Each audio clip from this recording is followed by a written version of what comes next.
नमस्कार।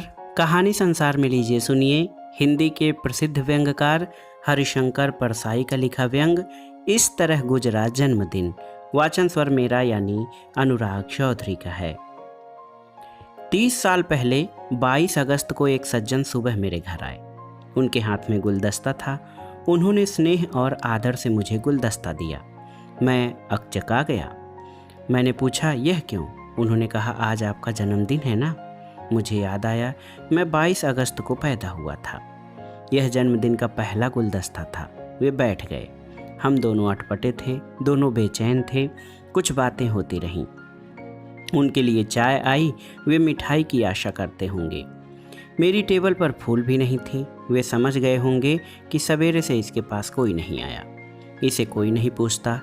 लगा होगा जैसे शादी की बधाई देने आए हैं और इधर घर में रात को दहेज की चोरी हो गई हो।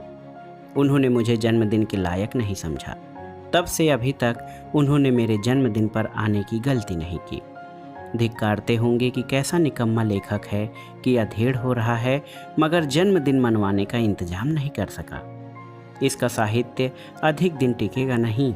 हाँ, अपने जन्मदिन के समारोह का इंतजाम खुद कर लेने वाले मैंने देखे हैं।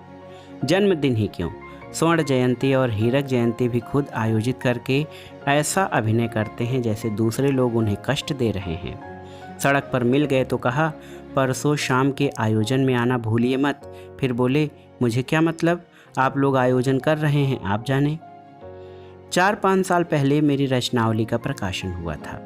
उस साल मेरे 2-3 मित्रों ने अखबार में मेरे बारे में लेख छपवा दिए, जिनके ऊपर छपा था 22 अगस्त जन्मदिन के शुभ अवसर पर। मेरी जन्म तारीख 22 अगस्त 1924 छपती है। यह भूल है। तारीख ठीक है, सन गलत है। सही सन 1922 है। मुझे पता नहीं मैट्रिक के सर्टिफिकेट में क्या है। मेरे पिता ने स्कूल में मेरी उम्र 2 साल कम लिखाई थी, इस कारण कि सरकारी नौकरी के लिए मैं जल्दी ओवर एज नहीं हो जाऊं। इसका मतलब है कि झूठ की परंपरा मेरे कुल में है। पिता चाहते थे कि मैं ओवर एज नहीं हो जाऊं। मैंने उनकी इच्छा पूरी की। मैं इस उम्र में दुनियादारी के मामले में अंडर एज हूँ।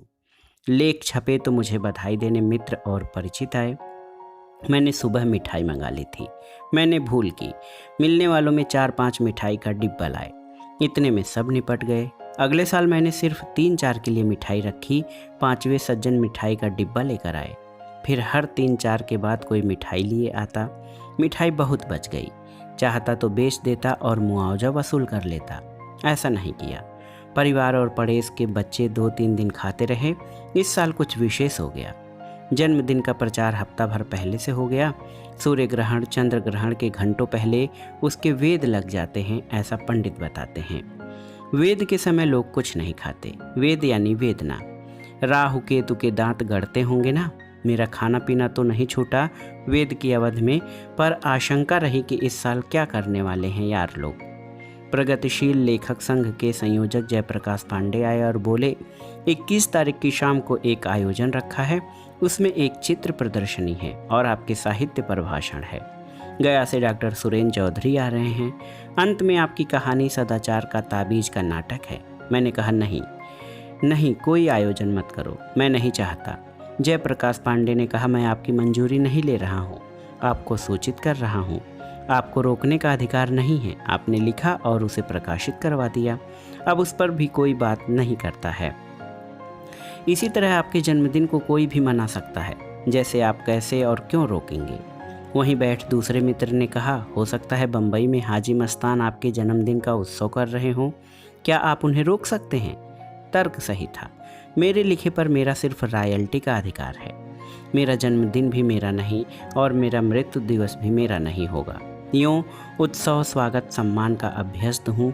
फूल मालाएँ भी बहुत पहनी हैं। गले पड़ी माला की ताकत भी जानता हूँ।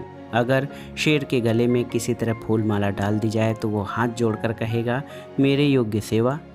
आशा है अगले चुनाव में आप मुझे ही मत देंगे। आकस्मिक सम्मान भी मेरा हुआ। शहर के राज्य तुलसी अकादमी का 3 दिनों का कार्यक्रम था। विद्वानों के भाषण होने थे। जलोटा को तुलसीदास के पद गाने के लिए बुलाया गया था। पहले दिन सरकारी अधिकारी मेरे पास आए। कार्यक्रम की बात की, फिर बोले, कल सुबह पंडित विष्णुकांत शास्त्री और पंडित राममूर्ति त्रिपाठी पधार रहे हैं। विष्णुकांत शास्त्री कलकत्ता वाले से मेरी कई बार की भेंट है। त्रिपाठी जी के भी अच्छे संबंध हैं। अधिकारी ने कहा वे आपसे भेंट करेंगे ही। उन्हें कब ले आऊं? मैंने कहा कभी भी। 3 के बीच ले आइए। दूसरे दिन सबसे पहले जलोटा आए, फिर 3 प्रेस फोटोग्राफर आए। मैं समझा ये हम लोगों का चित्र लेंगे। फिर पंडित शास्त्री और पंडित त्रिपाठी कमरे में घुसे। मेरे मुख से निकला, सेवन सदन स्वामी आगमनु, मंगल करन अमंगल हरनु। शास्त्री ने कहा, नहीं बंधु, बात यूँ है कि एक घड़ी आधी में पुनियाद, तुलसी संगत साधु की हरै कोटि अपराध। हम बात करने लगे। इतने में वही सरकारी अधिकारी न जाने कहाँ से एक थाली लेकर मेरे पीछे से प्रवेश कर गए। थाली में नारियल, हल्दी, कुमकुम, अक्षत और रामचरितमानस की पोथी थी। पुष्पमाला भी थी। मैं समझा कि विष्णुकांत शास्त्री का सम्मान होना है। मैंने कहा, बहुत उचित है। शास्त्री कब कब कलकत्ता से आते हैं, उनका सम्मान करना चाहिए। शास्त्री जी बोले, नहीं महाराज, आपका सम्मान करना है। वे लोग चकित रह गए जब मैंने उसी क्षण अपना सिर टीका करने के लिए आगे बढ़ा दिया। वे आशा कर रहे थे कि मैं संकोच जताऊंगा, मना करूंगा। मैंने टीका करा लिया, माला पहन ली, नारियल और पोथी ले ली।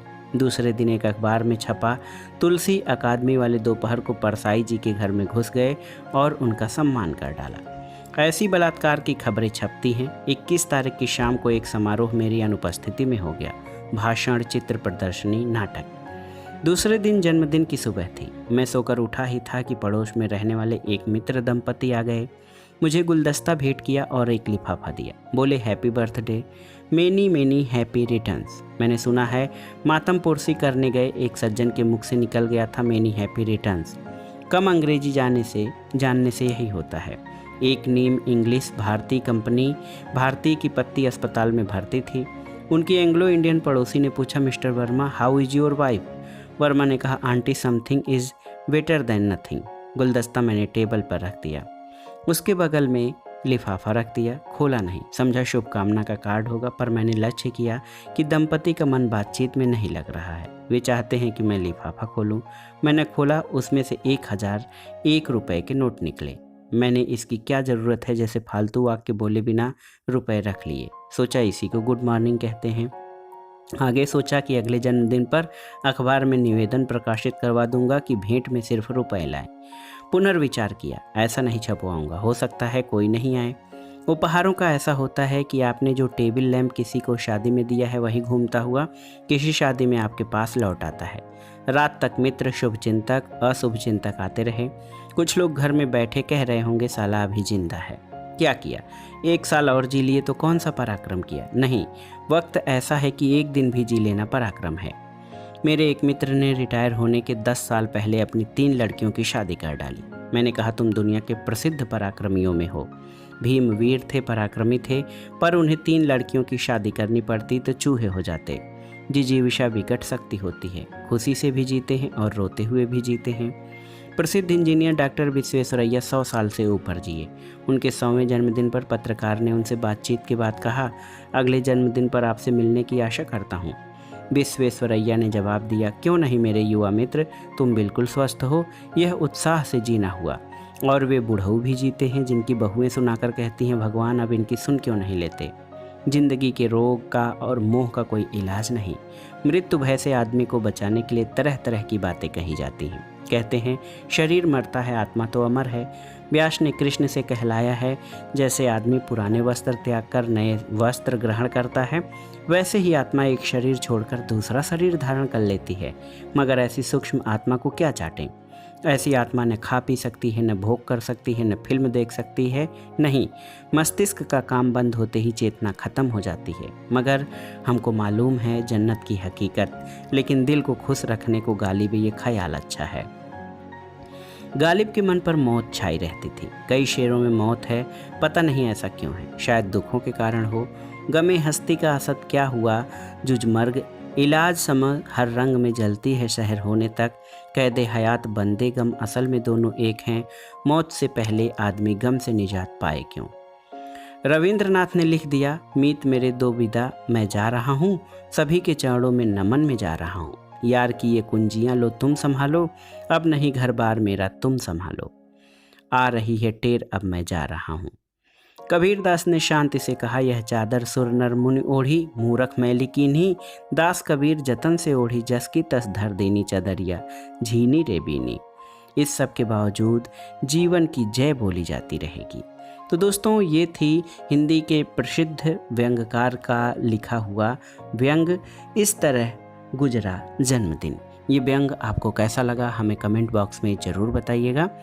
हिंदी जो है कहानी संसार चैनल आपको कैसा लग रहा है, और इस पर प्रस्तुत की जा रही कहानियाँ, व्यंग और निबंध आपको कितना जो है ज्ञानवर्धन में और आपकी जानकारी में या मनोरंजन में कितना सहायक हो रहे हैं, इसके बारे में भी हमें कमेंट बॉक्स में बताइएगा। व्यंग सुनने के लिए धन्यवाद दोस्तों, नमस्कार।